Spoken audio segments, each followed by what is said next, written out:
Now, growing up, one of the quotes that impacted my life deeply was a quote by D.L. Moody. The world is yet to see what God can do through one man who is fully yielded to him. Back in the 1940s, there was a Bible school, and there was a professor who was teaching his students about revivalists and reformists. He was talking about all the revivalists who had lived in history and how they shaped Christianity. And they came to an interesting part in their class where he got to take his students to one of the homes of a revivalist. So one day he gathered all the students and says, today we're going to go visit the house of John Wesley, he said. Students were excited because they had read about John Wesley in their textbook, learned about his influence. And John Wesley lived in the 1700s, one of the most powerful revivalists, and through whom God brought about a shaking revival in the nation of England. During John Wesley's time, thousands upon thousands of people came into the kingdom of God through his ministry. John Wesley was incredibly passionate to preach the gospel. He would wake up in the early morning before dawn at 4 o'clock, get on his horse, and he will ride that horse town after town, village after village, preaching the gospel all the way up till the nighttime. And by the time the day was over, he would have preached from 18 to 36 places in one day. And he would do this every single day, and until he saw an incredible revival in England. So the students were extremely excited when they got to go see John Wesley's house.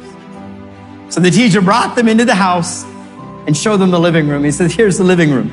This is where John Wesley entertained people when they came into their home. This is where the people sat and talked to John Wesley. The students were like, wow, it's so cool. We're standing in John Wesley's living room. He said, come, let me show you. The next, he took them to the dining room and said, look, this is where John Wesley sat every morning. Before he'd get on his horse and before he'd ride off, he'd eat breakfast here. And this is how he started his day. And they all looked at it and said, this is incredible. We're standing in John Wesley's dining room.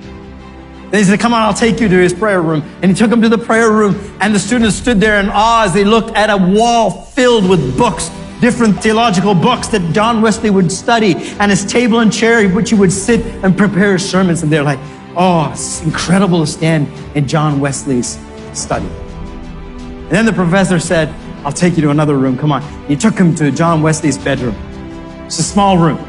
All the students kind of squeezed around the bed and they stood there, and the teacher said, this is John Wesley's bedroom. After a long day, he'd come here and he'd rest. This is where he'd sleep.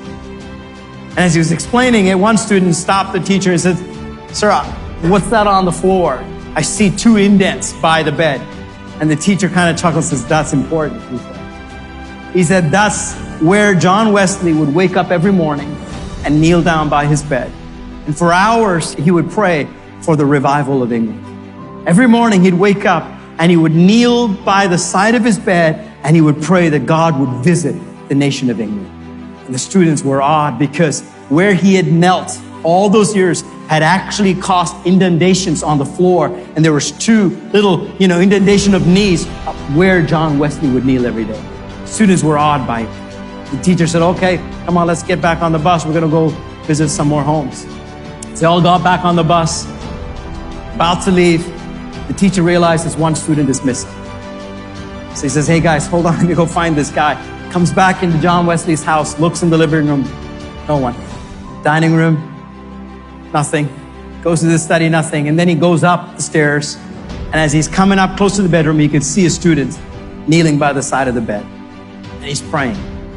Tears running down his eyes. The teacher was moved. He didn't want to interrupt the prayer of the student. So he kind of gently came and stood in that bedroom by the side of that bed. And he could hear the student praying. And the student was praying, weeping, and he's saying, do it one more time, Lord. Do it one more time in my generation, like you did at John Wesley's time. Do it one more time. Then he said, Lord, do it one more time through me. Make me like you made John Wesley and used me. And he was weeping and praying, and this teacher stood there moved for a few minutes. And after a while, the teacher said, okay, patted the shoulder of that student, said, come on, it's time to go. And then that student named Billy Graham stood up from that place and walked back to the bus to join all the other students that day. God heard the prayer of Billy Graham that day. and through him made a mighty move that had never been seen by our day and our generation. Thousands upon thousands of people who came into the kingdom of God because one man knelt down and said, Lord, do it through me, do it again. And I'm telling you, my friend, unless the church comes to that place of just that yearning and says, Lord, may our lives not be lived for ourselves and for our own pleasures, but please extend our territory, extend the influence in our nation, that your kingdom would be built through whatever we do, whatever is in our hands, let it be used for the extension of the kingdom. The 1.4 billion people in our nation who are lost, who still need Christ, may I be that person. May I be that person through whom the gospel is preached. May I be that person who made myself available to the purposes of God, that I lived in my day and my generation. Let it not be said that I went down silently and did nothing for God, but let it be said that I was part of a generation that stood up and said, I am not going down silent. Come what may, I'm going to make my life matter. I'm going to make my life count for the kingdom of God. I have only one life to live, and I'm going to give it to the kingdom of God and for the purpose of God,